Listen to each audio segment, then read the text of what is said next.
Hi there, ये MKT 621 advertisement and promotion की short lecture series का लेक्चर नंबर 19 है। इसके अंदर सबसे पहले है स्टाइल ऑफ सेलिंग। इनकी डिटेल पिछले लेसन में आ चुकी है, अगर आपने वो नहीं देखा तो आप ज़रूर देखिएगा। तो इसमें सबसे पहले है कि क्रिएटिविटी वर्सेस प्रॉफिट इन दोनों के दरमियान।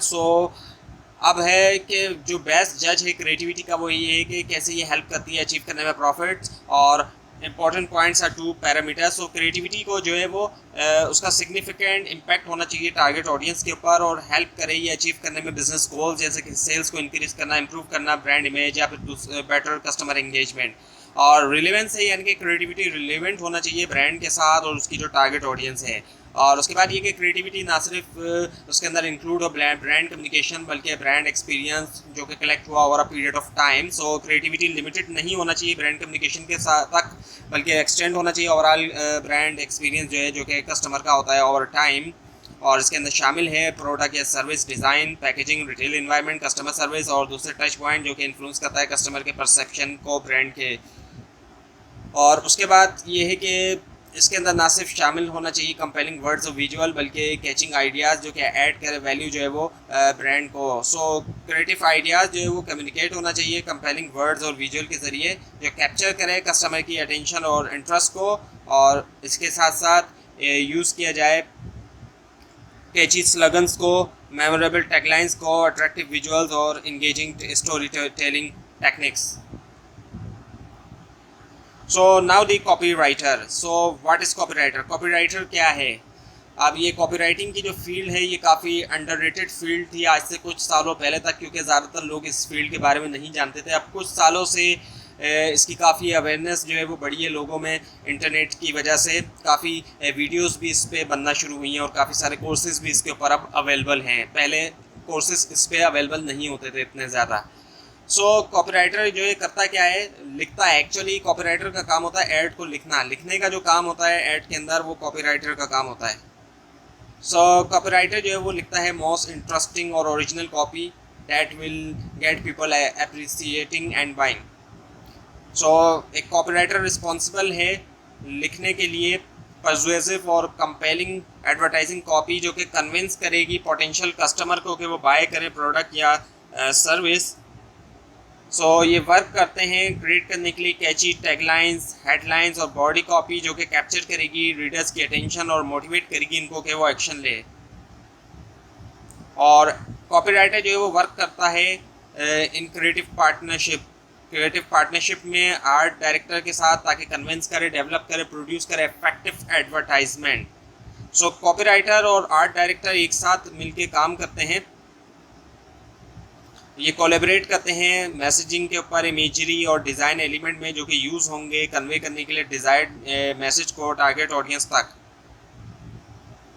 सो जो आर्ट डायरेक्टर होते हैं वो मेनली डील करते हैं विजुअल इमेजेस के साथ, और कॉपीराइटर प्रोवाइड करता है वर्बल और रिटन जो एस्पेक्ट्स है, यानी कि वर्ड्स वाला जो काम है वो कॉपीराइटर का है, जबकि आर्ट डायरेक्टर का जो काम होता है वो विजुअलाइजेशन का काम होता है।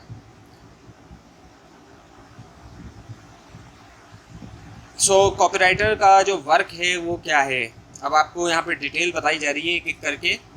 सो पहला यहाँ पे जो दिया हुआ है वो है कि meeting with account management team to discuss clients requirement and background to the product. So एक कॉपीराइटर जो है वो टिपिकली स्टार्ट करता है मीटिंग के साथ, जो अकाउंट मैनेजमेंट टीम के साथ एक्चुअली, ताकि अंडरस्टैंड करे जो क्लाइंट की नीड्स हैं और जो बैकग्राउंड है रिलेटेड टू प्रोडक्ट्स या सर्विस जो कि एडवर्टाइज हो रही है।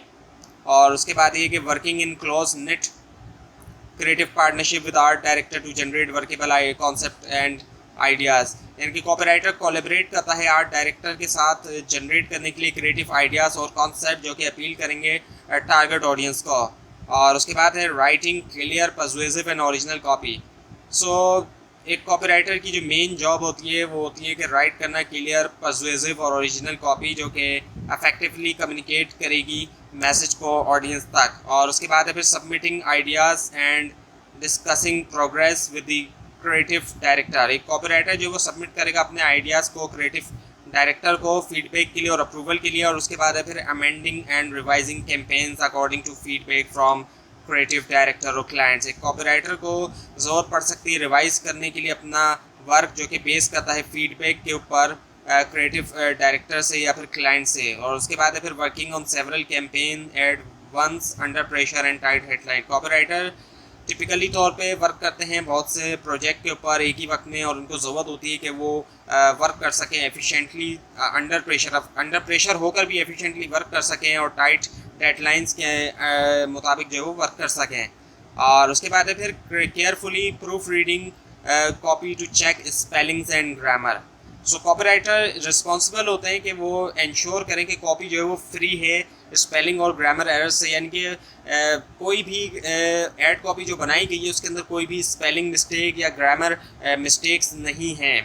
सो आज के दौर में तो काफ़ी सारे टूल्स अवेलेबल हैं स्पेलिंग और ग्रामर मिस्टेक्स को चेक करने के लिए। उसके बाद है फिर के overseeing campaign through the production stage to final completion. So copywriter को ज़रूरत पड़ सकती है ओवरसी करने की, जो प्रोडक्शन है कैंपेन की।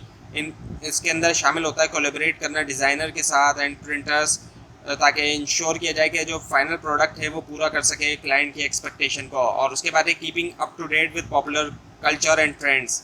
सो कॉपीराइटर को ज़रूरत होती है अप टू डेट रहने की, पॉपुलर जो कल्चर होता है उसके साथ और ट्रेंड के साथ, क्योंकि वो चेंज होता रहता है वक्त के साथ, ताकि कैंपेन है वो रिलेवेंट है और टाइमली है। और advising would be creative and reviewing portfolio. So copywriter जो है वो रिस्पॉन्सिबल हो सकता है एडवाइजिंग के लिए और रिव्यूइंग के लिए पोर्टफोलियो एस्पायरिंग कॉपी राइटर का, ताकि हेल्प करे उनको इम्प्रूव करने के लिए उनके स्किल्स और सक्सीड होना इंडस्ट्री में। सो कॉपीराइटर का जो टास्क है वो क्या क्या है? Writing ads for various media. So primary task यही होता है कॉपीराइटर के कि वो लिखे परसुएसिव और एंगेजिंग कॉपी जो है बहुत से मीडिया के लिए, जैसे कि प्रिंट मीडिया के लिए, रेडियो के लिए, टीवी के लिए, डिजिटल और सोशल मीडिया वगैरह के लिए। उसके बाद है फिर कि analysing marketing data. So copywriter को ज़रूरत होती है कि अच्छी अंडरस्टैंडिंग होना टारगेट ऑडियंस की and the market they are writing for, और वो मार्केट जिसके लिए वो लिख रहे हैं, क्योंकि अगर अंडरस्टैंडिंग नहीं होगी तो फिर वो लिखेंगे कुछ और टारगेट ऑडियंस की वो समझ में नहीं आएगा, वो उनके मुताबिक नहीं होगा। So analyse marketing data such as market trends. So analyse करना मार्केटिंग डेटा जैसे कि मार्केट ट्रेंड्स है, कंज्यूमर बिहेवियर है और कॉम्पिटिटर एनालिसिस है, ये सब होता है ताकि लिखी जाए कंपेलिंग कॉपी जो कि अपील करे टारगेट ऑडियंस को। सो एनालिसिस वगैरह की ज़रूरत पड़ती है इसीलिए ताकि ऐसी एड कॉपी लिखी जाए जो कि टारगेट ऑडियंस को अपील कर सके। और उसके बाद है फिर के consulting with clients. So copywriter जो है वो अक्सर वर्क करते हैं क्लाइंट के साथ ताकि अंडरस्टैंड करें उनके मार्केटिंग गोल्स, ऑब्जेक्टिव्स और रिक्वायरमेंट। और उसके बाद है फिर consulting with other members of the creating team. So copywriter अक्सर जो है वो कोलैबोरेशन करते हैं दूसरे जो मेंबर्स होते हैं क्रिएटिव टीम के, जैसे कि आर्ट डायरेक्टर है, डिज़ाइनर है और क्रिएटिव डायरेक्टर वगैरह हैं, और वो कंसल्ट कर सकते हैं उनके साथ ताकि ब्रेनस्टॉर्म करें आइडियाज़ को। और उसके बाद है फिर editing and re writing copy. So copywriter को जो है वो लाजमी जो है वो एडिट करने का मतलब ऐसा होना चाहिए कि वो एडिट कर सकें और री राइट कर सकें अपने वर्क को जब भी ज़रूरत पड़े। सो कैरेक्टरिस्टिक्स क्या हैं कॉपीराइटर की? सो पहला है राइटिंग क्रिएटिवली एंड परसुएसिवली। सो एक कॉपीराइटर को जो है वो लिखना चाहिए कॉपी जो कि लिख सकें, एक ऐसी कॉपी जो कि ना सिर्फ क्रिएटिव हो बल्कि परसुएसिव हो, ताकि ड्राइव किया जाए डिज़ायर्ड एक्शन टारगेट ऑडियंस से। और उसके बाद है फिर वर्किंग अंडर प्रेशर। सो अक्सर कॉपीराइटर्स जो वर्क करते हैं टाइट डेडलाइंस पे और अंडर प्रेशर डिलीवरी कर, लेकिन उनको इस तरह वर्क करना होता है कि वो टाइट डेडलाइंस के ऊपर भी वर्क करें और अंडर प्रेशर भी करें, लेकिन डिलीवर करें वो क्वालिटी वर्क टाइम के अंदर और मीटिंग डेडलाइंस। सो कॉपीराइटर्स को ऐसा होना चाहिए कि वो मीट कर सकें जो डेडलाइंस हैं, ताकि इंश्योर करें कि प्रोजेक्ट टाइम के ऊपर कंप्लीट हो। और वर्किंग इन अ टीम, इनको कोलैबोरेशन की ज़रूरत होती है और इफेक्टिवली कोलैबोरेशन की ज़रूरत होती है दूसरे टीम मेंबर्स के साथ, क्रिएटिव टीम के, जैसे कि आर्ट डायरेक्टर है, अकाउंट मैनेजर है और क्रिएटिव डायरेक्टर है, and working cohesively with clients. So copywriter को ज़रूरत होती है कि वो वर्क कर सके क्लोजली क्लाइंट के साथ, ताकि अंडरस्टैंड कर सके उनकी जो नीड्स है और प्रेफरेंस है, और उसको ट्रांसलेट कर सके कंपेलिंग कॉपी के अंदर, और keeping abreast of market trends. So copywriters को ज़रूरत होती है कि वो अप टू डेट रहें, जो भी लेटेस्ट मार्केट ट्रेंड चल रहा है, ताकि क्रिएट कर सके एक ऐसी कॉपी जो कि रिलेवेंट है और रेजोनेट है टारगेट ऑडियंस के साथ, यानी कि जो टारगेट ऑडियंस है उसी के मुताबिक हो एड कॉपी। ऐसा ना हो कि टारगेट ऑडियंस कुछ और है और एड कॉपी कुछ और कह रही है, यानी कि उनकी सोच कुछ और है और एड कॉपी कुछ और उसके अंदर लिखा हुआ है। और उसके बाद है फिर ट्रांसलेटिंग क्लाइंट्स प्रेफरेंस। सो कॉपीराइटर को जो है वो अंडरस्टैंड करना चाहिए, मतलब ऐसे हो कॉपीराइटर कि वो अंडरस्टैंड कर सकें क्लाइंट्स की प्रेफरेंस और ट्रांसलेट कर सकें उनको इफेक्टिव कॉपी में, और जो कि अलाइन करे ब्रांड की मैसेजिंग और टोन के साथ। और उसके बाद है फिर having amazing sense of humour. So copywriter ऐसा होना चाहिए जो कि अच्छी तरह यूज़ कर सके ह्यूमर को अपनी कॉपी के अंदर, ताकि वो इंगेज कर सके ह्यूमर की वजह से अपने ऑडियंस के साथ, और मेक दी ब्रांड मेमोरेबल, और ब्रांड ऐसी हो कि वो याद रह सके। ह्यूमर होगा तो लोगों को, टारगेट ऑडियंस को याद रह सकेगी कि ये वाली ब्रांड थी जिसका हमने ऐड देखा था या ऐड पढ़ा था। और उसके बाद है फिर working on various project simultaneously. So ये बात पहले भी आ चुकी है कि कॉपीराइटर जो है वो अक्सर वर्क करते हैं बहुत से प्रोजेक्ट्स के ऊपर एक साथ। सो उनको ज़रूरत होती है कि एक अच्छे प्रोजेक्ट मैनेजमेंट स्किल हो उनके पास, ताकि तमाम जितने भी प्रोजेक्ट्स हैं वो टाइम के ऊपर कंप्लीट हो सकें। और उसके बाद फिर बीइंग अ वर्ड स्मिथ। आपने गोल्ड स्मिथ के बारे में तो सुना होगा, लेकिन जो कॉपीराइटर होते हैं वो वर्ड स्मिथ होते हैं, उनको वर्ड स्मिथ होना चाहिए, यानी कि इतने वो स्किलफुल हों कि अफेक्टिवली यूज़ कर सकें लैंग्वेज को कॉपी क्रिएट करने में, जो कि इंगेजिंग हो, मेमोरेबल हो, और वो ड्राइव कर सके डिज़ायर्ड एक्शन टारगेट ऑडियंस से। सो अब है आपके सामने एडवर्टाइजमेंट के कंपोनेंट्स। सो जो पहला कंपोनेंट है एडवर्टाइजमेंट का वो है अटेंशन, हेडलाइन। हेडलाइन का मतलब ये है कि इसके अंदर आप, इसके ज़रिए आप ग्रैब करते हैं अटेंशन। सो ये पहला कंपोनेंट होता है, और इसके ज़रिए ग्रैब की जाती है जो टारगेट ऑडियंस है उसकी अटेंशन, और क्रिएट किया जाता है इंटरेस्ट प्रोडक्ट या सर्विस के अंदर जिसको एडवर्टाइज़ किया जा रहा है। और ये शॉर्ट होना चाहिए, क्लियर हो, और साथ में इंगेजिंग भी हो। उसके बाद फिर इलस्ट्रेशन, ये जो है इमेज है या फिर विजुअल रिप्रेजेंटेशन है जो कि सपोर्ट करती है मैसेज को, जो कि कन्वे किया जाता है हेडलाइन और बॉडी कॉपी से। और इलस्ट्रेशन के अंदर फोटोग्राफ्स होती हैं, ड्राइंग भी हो सकती है या फिर ग्राफिक डिज़ाइन भी हो सकती है। और उसके बाद फिर बॉडी कॉपी, ये जो है मेन टेक्स्ट होता है एडवर्टाइजमेंट का, जो कि पूरी डिटेल प्रोवाइड करता है प्रोडक्ट या सर्विस के बारे में जिसको ऑफर किया जा रहा है। और उसके बाद फिर सिग्नेचर लाइन। सिग्नेचर लाइन के अंदर ब्रांड नेम है, स्लोगन है और ट्रेडमार्क होता है कंपनी का। ये हेल्प करता है रीइंफोर्स करने में ब्रांड रिकग्निशन, और क्रिएट करता है लास्टिंग इंप्रेशन टारगेट ऑडियंस के माइंड में। और फिर स्टैंडिंग डिटेल्स, इसके अंदर इंक्लूड होती है कॉन्टैक्ट इन्फॉर्मेशन कंपनी की, जैसे कि एड्रेस, फ़ोन नंबर और वेबसाइट वगैरह। सो अब आपके सामने एनाटॉमी दिखाई जा रही है एक एडवर्टाइजमेंट की, कि एडवर्टाइजिंग की एनाटॉमी क्या है। सबसे ऊपर क्या आता है इसमें, ओवरलाइन है, फिर हेडलाइन है, फिर अंडरलाइन है, और उसके नीचे विजुअल आप देख सकते हैं, और उसके नीचे विजुअल के नीचे उसी का कैप्शन आ जाता है। लेकिन अगर आप इसको राइट साइड पे देखें तो अंडरलाइन के बाद लीड है, और फिर बॉडी है, फिर सब हेड्स हैं, एलोबरेटर है, रैप अप है, प्रोडक्ट नेम है, स्लोगन या लोगो, और दरमियान में फैसिलिटेटर है। अब इसको एक एक करके थोड़ा सा समझें कि ओवरलाइन जो होती है ये लाइन होती है टेक्स्ट की, जो कि हेडलाइन से ऊपर है, और इसका पर्पस होता है कि प्रोवाइड करना एडिशनल कॉन्टेक्स्ट या एम्फेसिस जो है हेडलाइन को, और अट्रैक्ट करना रीडर की अटेंशन को। और हेडलाइन जो है इसके नीचे वो एक ब्रीफ स्टेटमेंट या फ्रेज होता है जो कि टॉप के ऊपर होता है, और इसको टॉप पे होता है, सिर्फ इससे ऊपर ओवरलाइन ही हो सकती है। और इसको डिज़ाइन किया जाता है ग्रैब करने के लिए रीडर्स की अटेंशन को, और ये कैची होना चाहिए, क्रिएटिव होना चाहिए, रिलेवेंट होना चाहिए प्रोडक्ट या सर्विस से जिसको एडवर्टाइज़ किया जा रहा है। और हेडलाइन का पर्पस ये होता है कि एनकरेज किया जाए रीडर को कि वो कंटिन्यू करें, जो भी पूरी एडवर्टाइजमेंट है उसको कंटिन्यू करें रीड करना। और उसके बाद आती है फिर अंडरलाइन, जो कि टिपिकली तौर पे सपोर्ट करती है और रीइंफोर्स करती है जो मैसेज होता है हेडलाइन का।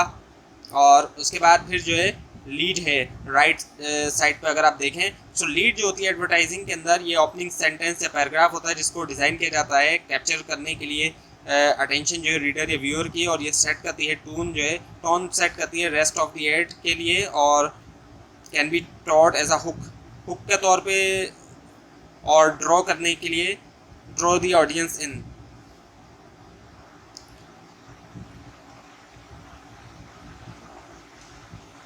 और उसके बाद आती है फिर हमारे पास बॉडी लीड के बाद। सो बॉडी जो होती है जहाँ पर वो होती है जहाँ पर मेन मैसेज और सेल पिच जो है कन्वे किया जाता है ऑडियंस को, ये प्रोवाइड करती है डिटेल इन्फॉर्मेशन प्रोडक्ट या सर्विस के बारे में जो कि एडवर्टाइज हो रही है। और बॉडी के अंदर इंक्लूड होती है वैरायटी ऑफ एलिमेंट्स जैसे कि product features, benefits, pricing, promotions और टेस्टिमोनियल्स वगैरह। और फिर बॉडी से नीचे आप देखें तो सब हेड्स हैं जो कि सेकेंडरी हेडलाइंस हैं जो कि अपेयर होती हैं बॉडी कॉपी के अंदर एक एडवर्टाइजमेंट की। और उसके बाद आ जाती है फिर एलोबरेटर, इसके राइट पे अगर आप देखें सब हेड्स के। सो एलोबरेटर एक सेक्शन है जो कि बॉडी कॉपी के बाद है और ये प्रोवाइड करता है एडिशनल इन्फॉर्मेशन या डिटेल प्रोडक्ट या सर्विस के बारे में जो कि एडवर्टाइज हो रही है, और इसके अंदर ज़्यादा टेक्निकल स्पेसिफिकेशन शामिल हो सकती है, बेनिफिट्स या फीचर्स वगैरह। और उसके बाद आता है फिर रैपअप। रैपअप जो है ये कंक्लूडिंग पार्ट होता है एडवर्टाइजमेंट का, जो कि रीइंफोर्स करता है मैसेज को और इनकरेज करता है ऑडियंस को कि वो एक्शन लें। और इसमें यूजुअली जो है वो कॉल टू एक्शन होता है जो कि प्रॉम्प्ट करता है ऑडियंस को कि वो परचेज करें या डिज़ायर्ड एक्शन लें। और फिर आता है हमारे पास प्रोडक्ट नेम, जिसको ब्रांड नेम के नाम से भी जाना जाता है। ये जो है स्पेसिफिक नेम होता है जो कि दिया जाता है प्रोडक्ट को जिसको एडवर्टाइज किया जा रहा है। और फिर आता है हमारे पास स्लोगन या लोगो, जो कि एक ब्रीफ और मेमोरेबल फ्रेज होता है या कोई सिंबल भी हो सकता है जो कि हेल्प करता है आइडेंटिफाई करने में और डिफरेंशिएट करने में ब्रांड को कॉम्पिटिटर्स के मुकाबले में। और फिर आप देखें तो फैसिलिटेटर आए हैं दरमियान में। ये जो है फैसिलिटेटर जो है वो एक ऐसा कंपोनेंट होता है जिसके अंदर इंफॉर्मेशन होती है कि कैसे एक्वायर किया जाए प्रोडक्ट या सर्विस जिसको एडवर्टाइज़ किया जा रहा है। और इसके अंदर डिटेल भी हो सकती है कि कहाँ परचेज़ किया जाए प्रोडक्ट को, कैसे प्लेस किया जाए और ऑर्डर को, और कॉन्टैक्ट इन्फॉर्मेशन होती है कंपनी की, और दूसरी रिलेवेंट इन्फॉर्मेशन जो कि फैसिलिटेट करती है परचेसिंग प्रोसेस जो है कंज्यूमर की के लिए। और कैप्शन आप देख रहे हैं जो कि आपको बताया गया था कि इमेज का होता है। सो कैप्शन जो है वो शॉर्ट फ्रेज या सेंटेंस होता है एक इमेज के लिए या फोटोग्राफ के लिए, और इसका पर्पस होता है कि प्रोवाइड करना कॉन्टेक्स्ट या मीनिंग ऐड करना जो विजुअल एलिमेंट है उसका। और ये जो है हेल्प कर सकता है रीइंफोर्स करने में मैसेज या ब्रांड आइडेंटिटी जो कि कन्वे हो रही है एडवर्टाइजमेंट के अंदर। सो कैप्शन जो है अक्सर इनका इस्तेमाल होता है प्रिंट और डिजिटल एड्स में, इसके अलावा सोशल मीडिया पोस्ट जो है वो, और दूसरे जो विजुअल कंटेंट होता है उसमें। तो अब आखिर में आपके पास इस लेसन के अंदर है एडजेक्टिव्स और वर्ब्स जिनका यूज़ किया जाता है एडवर्टाइजमेंट के अंदर। सो एडजेक्टिव से मुराद ये दोनों ही पार्ट्स ऑफ स्पीच हैं। इंग्लिश के अंदर आपने पार्ट्स ऑफ स्पीच पढ़े होंगे। सो एडजेक्टिव्स जो है वो डिस्क्राइब करता है या मॉडिफाई करता है नाउन को, जबकि वर्ब जो होता है वो एक ऐसा पार्ट ऑफ स्पीच है जो एक्सप्रेस करता है एक एक्शन को। सो एडजेक्टिव्स के अंदर अब आपको कुछ एडजेक्टिव्स बताए जा रहे हैं जैसे कि न्यू है, गुड है, फ्रेश है। जैसे कि न्यू बुक, सो इसने मॉडिफाई कर दिया नाउन को, बुक जो है वो नाउन है। सो न्यू बुक, अगर हम कहेंगे न्यू बुक या न्यू कार, सो इसने मॉडिफाई कर दिया। अगर हम न्यू को हटा देंगे तो हमें नहीं पता कि बुक कौन सी है और कार कौन सी है। सो न्यू से हमें एक डिटेल मिल रही है नाउन के बारे में। सो न्यू है, गुड है, फ्री है, फ्रेश है, हैव है, डिलीशियस है, सी है, ये तमाम जो है वो एडजेक्टिव्स हैं। और अगर आप वर्ब्स को देखेंगे सो वर्ब हैं मेक, गेट, गिव। वर्ब की फॉर्म भी होती हैं और इसके साथ आईएनजी भी इस्तेमाल किया जाता है। सो ये जो है कुछ वर्ब्स और एडजेक्टिव्स थे। तो ये थी आज की वीडियो। आपको अगर इस बारे में कोई क्वेश्चन है तो नीचे कमेंट कीजिए। अगर इसके अंदर कोई मिस्टेक दिखाई दे वो भी ज़रूर हाईलाइट कीजिए। और इस पूरी सीरीज़ को देखने के लिए इस चैनल को सब्सक्राइब कीजिए, बेल आइकन के ऊपर क्लिक कीजिए। Thanks for watching this video.